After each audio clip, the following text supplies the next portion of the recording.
Hello friends, let's dive into today's The Hindu vocabulary one by one. First word is allegations. इसका मतलब है claims or assertions that someone has done something illegal or wrong often without proof. बिना किसी गलती के, जैसे कोई ये व्यक्ति एलिगेशन लगाए मतलब किसी के ऊपर आरोप लगाना, इस तरह की बात है। इसका पॉलिटिकल एक्यूजेशंस के कॉन्टेक्स्ट में यूज हुआ है। पार्ट ऑफ स्पीच में इसको नाउन की तरह ट्रीट करेंगे। सिनोनिम होगा एक्यूजेशंस, असर्शंस, चार्जेस। एंटोनिम होगा प्रूफ, कंफर्मेशन, एविडेंस। सेंटेंस है इसका there is also the question of allegations. ये आया है तमिलनाडु के पॉलिटिक्स वाले सेक्शन से, जिसमें इलेक्शन के इश्यूज को डिस्कस किया गया है।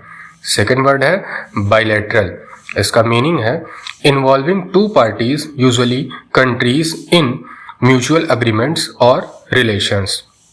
इसका मतलब ये है कि दो पार्टीज को या फिर दो कंट्रीज को एक म्यूचुअल अग्रीमेंट में या किसी एक तरह के रिलेशन में आने को बाइलेटरल कहते हैं। पार्ट ऑफ स्पीच में इसको एज ए एडजेक्टिव यूज किया जाता है।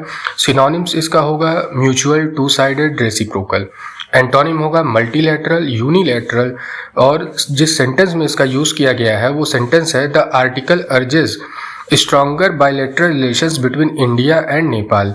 नेपाल में अभी अभी रिजीम चेंज हुई है, नए प्राइम मिनिस्टर बालेन शाह आए हुए हैं, तो इस आज के एडिटोरियल में यही चीज़ लिखी हुई है कि भारत और नेपाल के बीच के जो बायलैटरल रिलेशंस हैं उनको इम्प्रूव करना चाहिए।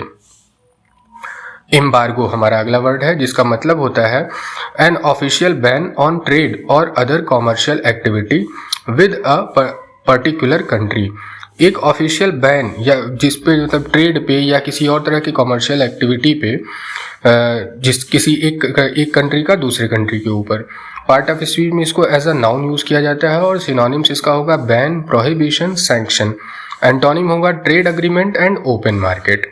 सेंटेंस है the article analyses the US embargo on Cuba. आज के जो एडिटोरियल आया है, जो क्यूबा के ऊपर तेल की सप्लाई को रोकने के लिए यूएस ने अपना ब्लॉकेड लगाया हुआ था और रशिया उसको तोड़ करके गया, क्यूबा को तेल सप्लाई किया, तो उसी की बात इस आर्टिकल में हो रही है कि यूएस ने एम्बार्गो लगाया हुआ था क्यूबा के ऊपर। अगला वर्ड है हमारा फिस्कल। इसका मतलब होगा relating to government revenue, specially taxes and public spending. मतलब गवर्नमेंट के राजस्व का, उनके करों का, पब्लिक स्पेंडिंग का, इसी से रिलेटेड चीज़ को फिस्कल कहते हैं। पार्ट ऑफ स्पीच में इसको एज अ एडजेक्टिव की तरह यूज़ किया जाता है। सिनोनिम होगा इसका financial, monetary and budgetary. Antonym होगा इसका नॉन फिस्कल।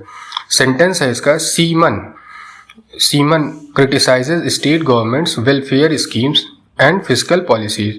आज का जो पॉलिटिकल कवरेज था द हिंदू में, उसमें यही किया गया कि मतलब जो सीमन है वो उन्होंने क्रिटिसाइज किया है स्टेट गवर्नमेंट के वेलफेयर स्कीम्स को और फिस्कल पॉलिसीज को। अगला वर्ड है हेजेमनी।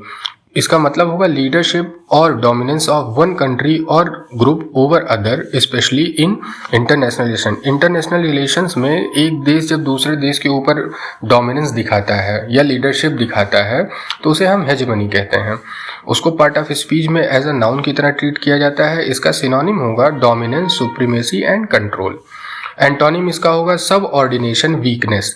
सेंटेंस है this op-ed examines western hegemony and the language of violence. मतलब कि ये जो एडिटोरियल आया था आज का, वो एग्जामिन करता है वेस्टर्न हेजमनी को, मतलब वेस्टर्न के डोमिनेंस को, वेस्ट कंट्रीज के डोमिनेंस को, और उनके लैंग्वेज ऑफ वायलेंस मतलब उनके हिंसा की भाषा को। From opinion piece of West Asia, मतलब वेस्ट एशिया कॉन्फ्लिक्ट का जो ओपिनियन पोल आता है हिंदू में, उसी से ये लिया गया है। अगला वर्ड है हमारा मैनिफेस्टो। इसका मतलब होता है अ पब्लिक डिक्लेरेशन और policy and AIIMS specially by a political party before election. Election से पहले आप देखते होंगे हर समय पॉलिटिकल पार्टी अपना मैनिफेस्टो जारी करती है, जिसमें वो अपने पॉलिसीज को, अपने गोल्स को पब्लिक के सामने रखती है। पार्ट ऑफ स्पीच में इसको एज अ नाउन यूज किया जाता है। इसका सिनोनिम होगा डिक्लेरेशन, प्लेटफॉर्म, प्रोग्राम। एंटोनिम इसका होगा साइलेंस, एम्बिग्यूटी। और जिस सेंटेंस में ये यूज हुआ है वो होगा PMK poll manifesto calls for Tamil Nadu government to carry out caste census. Caste census को पीएमके पोल का जो मैनिफेस्टो है उसमें कैरी आउट करने, मतलब उसको करने के लिए ये कहा गया है। अगला वर्ड है हमारा प्रोसीडिंग्स। इसका मतलब होगा लीगल एक्शंस, इवेंट्स और formal processes in a court और ऑफिशियल बॉडी, किसी कोर्ट में या किसी ऑफिशियल बॉडी में, ट्रिब्यूनल में जो लीगल एक्शंस होते हैं, जो लीगल काम होते हैं, इवेंट्स होते हैं, उन्हें प्रोसीडिंग कहा जाता है। पार्ट ऑफ स्पीच में इसको एज अ नाउन यूज़ किया जाता है, जो कि प्लूरल फॉर्म में ही हमेशा यूज होगा, प्रोसीडिंग नहीं होगा, प्रोसीडिंग्स होगा। सिनोनिम होगा इसका एक्शंस, हियरिंग्स, ट्रायल्स। एंटोनिम होगा dismissal, closure.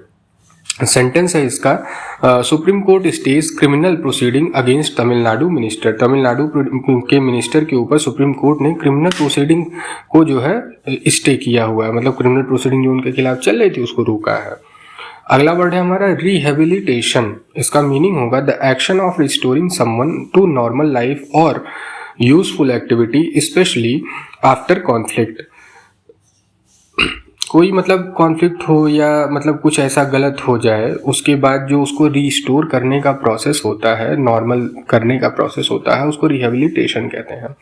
Part of speech में इसको एज अ नाउन यूज किया जाता है। सिनोनिम्स इसका होगा री इंटीग्रेशन, रिकवरी, रीस्टोरेशन, ठीक। और इसका एंटोनिम होगा मार्जिनलाइजेशन, पनिशमेंट। सेंटेंस है it highlights the government's multi pronged strategy involving security operations, development initiatives and rehabilitation programme. Rehabilitation programme हम लोगों ने बहुत सुना हुआ है, जैसे नशा मुक्ति के लिए, या आप समझ लीजिए जो बहुत अच्छा एग्जाम्पल है, संजय दत्त ने रिहेबिलिटेशन प्रोग्राम में अपने आप को एनरोल किया हुआ था, तो वही है ये। अगला वर्ड है हमारा सॉवरेनिटी। इसका मतलब होगा the full right and power of a governing body to govern itself without outside interference. मतलब कि एक किसी भी कंट्री का या किसी गवर्निंग बॉडी का राइट, उसका फुल राइट या उसका फुल पावर, जिससे वो गवर्न करे, जिससे वो शासन करे बिना किसी आउटसाइड इंटरफेरेंस को, उसी को सॉवरेनिटी कहते हैं। पार्ट ऑफ स्पीच में इसको एज अ नाउन यूज़ किया जाता है। इसका सिनोनिम होगा autonomy, independence and authority. Antonym होगा डिपेंडेंस एंड सब्जुगेशन। जिस सेंटेंस में यूज है वो सेंटेंस है maintaining India sovereignty in resource management. Sustainability हमारा अगला वर्ड है, जिसका मतलब होगा the ability to be maintained at a certain rate और level without depleting natural resources. Natural resources, प्राकृतिक संसाधनों का इस तरह से इस्तेमाल करना कि आने वाली भावी पीढ़ियों के लिए वो काम आ सके, इसको हम कहते हैं सस्टेनेबिलिटी। पार्ट ऑफ स्पीच में इसको एज अ नाउन यूज किया जाता है। सिनोनिम्स होगा इसका viability, durability and endurance. Antonym होगा अनसस्टेनेबिलिटी एंड डिप्लीशन, मतलब क्षरण। सेंटेंस है overall theme in development and energy, ability to maintain processes over time without depletion. ये एनर्जी ट्रांजिशन और इंडस्ट्रियल ग्रोथ पे आज आर्टिकल आया हुआ है, ये उसी से ये वर्ड लिया गया है। So thank you for watching, do like, share and subscribe. जय हिंद।